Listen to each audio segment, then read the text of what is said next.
जो पीडीए परिवार जुड़ा है, ये किसका हाथ है भैया? हाथ हटाइए। इंडिया गठबंधन और पीडीए परिवार देश में परिवर्तन लाने का काम करेगा।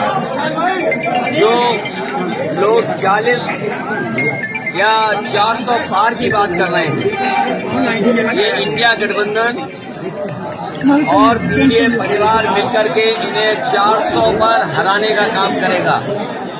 आज किसान के सामने संकट है। जो लोग आय दोगुनी की बात करते थे, आय दोगुनी नहीं हुई, किसान का लाभ छीन लिया इन्होंने। और इलाहाबाद से बेहतर, प्रयागराज से बेहतर कौन जानेगा, जहां पर नौजवान अभी अभी सड़कों पे था। आरओ एआरओ की नौकरियों को लेकर के वो धरने पे बैठे थे, वो री एग्जाम की मांग कर रहे थे।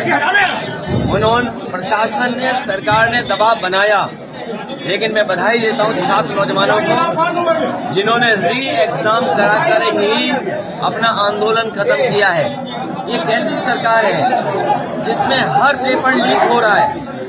ये पेपर लीक नहीं हो रहा है, ये सरकार जानबूझ करके लीक कर रही है।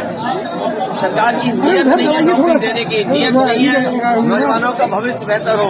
ये पेपर लीक हो रहे हैं, ये लीक जो कर रही है सरकार पेपर, इनके वोट लीक हो रहे हैं। जो मैंने गणित समझाया, 60 लाख बच्चों का जो परीक्षा छूट गई, जिनका एग्जाम हो करके पेपर लीक के कारण दोबारा उन्हें लिखना पड़ेगा। 60 लाख गुणा 3 अगर हम सदस्य परिवार के माने तो 1 करोड़ 80 लाख लोग होते हैं, और 1 करोड़ 80 लाख अगर हम भाग दे दें 80 लोकसभाओं से, तो हर लोकसभा में 2,25,000 वोट लीक हो गया है भारतीय जनता पार्टी का। उत्तर प्रदेश में समाया होने जा रहा है भारतीय जनता पार्टी। प्रत्याशी बहुत जल्दी घोषित हो जाएंगे और चुनाव की तारीख आते आते जनता भारतीय जनता पार्टी को हराने के लिए तैयार मिलेगी। गठबंधन बहुत हो चुके हैं, अब मैदान में लड़ाई में जा रहे हैं। लेकिन आजमगढ़ और कन्नौज से जो है, अरे कन्नौज देश की राजधानी नहीं है, कन्नौज नहीं, 80 हटाओ का नारा है। बीजेपी हटाओ, लोकतंत्र बचाओ। बीजेपी हटाओ, संविधान बचाओ। बीजेपी हटाओ, नौकरी पाओ। बीजेपी हटाओ, रोजगार पाओ। ये चुनाव में लड़ाई जाता है, चुनाव इसीलिए आते हैं कि लोग लड़े चुनाव।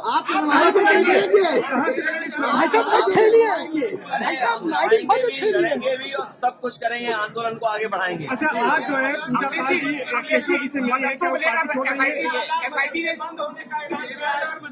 जो राजनेता हैं या राजनीति करने वाले हैं, हम सब सम्मान के लिए राजनीति करते हैं। राजनीति में राजनेता सम्मान के लिए और कुछ लोग सम्मान के लिए राजनीति। ये भारतीय जनता पार्टी की जो नई राजनीति है, जो विकसित भारत का सपना दिखा रहे थे, विश्व भारत का सपना दिखा रहे थे, वो बताओ विधायकों को, मंत्रियों को तोड़ने के लिए पैकेज दे रहे हो। सर्वे से थोड़ा आइडेंटिटी कर लीजिए, थोड़ा सा बचाने के लिए इंडिया गठबंधन एनडीए परिवार को जिताए, यही आह्वान समाजवादी हमारे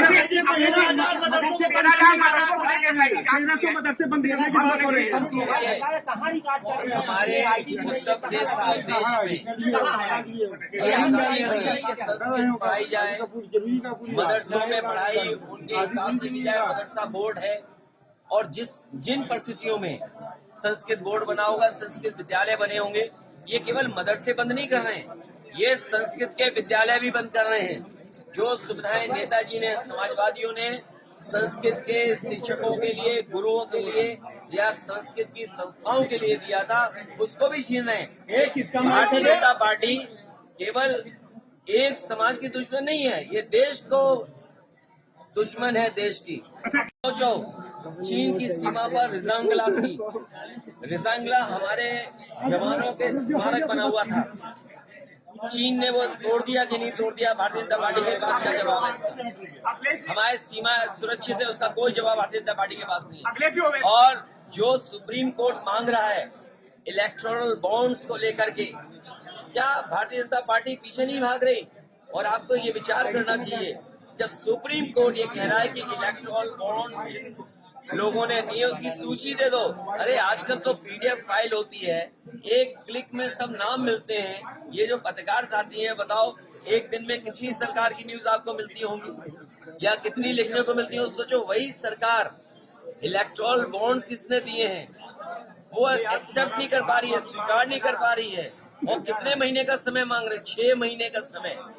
इससे बड़ा भ्रष्टाचार कोई नहीं हो सकता है। जो सुप्रीम कोर्ट अगर कोई सूची मांग रहा है उससे सरकार भाग रही हो। अच्छा अखिलेश जी, वैसे आप चिंता का विषय है। जो है दो वरिष्ठ नेता आपके सदस्य भी यहाँ के नाराज चल रहे हैं, उनके नाराज नहीं है, हम उनसे बात कर लेंगे, उसके साथ बैठ के चाय पिएंगे तो मामला ठीक होगा। आज मिलने के इरादा है उनके। आज नहीं मिलेंगे, उनसे मिलने के लिए स्पेशल मैं फिर आऊंगा। अखिलेश जी, ओवैसी की पार्टी 5 सीटों पे आपसे सेलिब्रेशन करना ए, चाहिए। तुम क्या बातें करते हो? तुम्हारी गंगा गंदी है, तुम इधर उधर की बातें कर रहे हो। अभी मैं नोएडा से होकर के आया हूँ। हिंडन काली हो गई है, हिंडन नदी काली है। कानपुर की आज खबर छपी है, नाले सीधे जा रहे हैं गंगा में। और आप इलाहाबाद प्रयागराज के लोग हैं, आप भी जानते हो कितने नाले जा रहे हैं सीधे गंगा में। अच्छा, मोहन यादव जी प्रचार कर रहे हैं, आजमगढ़ भी गए, लखनऊ में उन्होंने यादव वहां को किया। कितना डंक मारेंगे आपकी पार्टी को? देखिए, ये बीजेपी की पुरानी ट्रिक है, ये बीजेपी की चाल उन्हें उठनी पड़ेगी। और तब सोचिए मुख्यमंत्री जी क्या कहते हैं सबको क्या करके, आपको जानकारी होनी चाहिए। मेडिकल उन्होंने उद्घाटन किया, दीवार के अलावा कुछ नहीं है, केवल दीवारें हैं, छतें, कोई अस्पताल नहीं है। सोचिए देश के मुख्यमंत्री सिर्फ ही हमारे गांव में जाएं और जो मेडिकल कॉलेज का कुछ हो ही ना, और फिर क्या कहते हैं वहाँ पर न जाने कैसी जगह थी। सोचना चाहिए सरकार किसकी थी उस समय। अखिलेश जी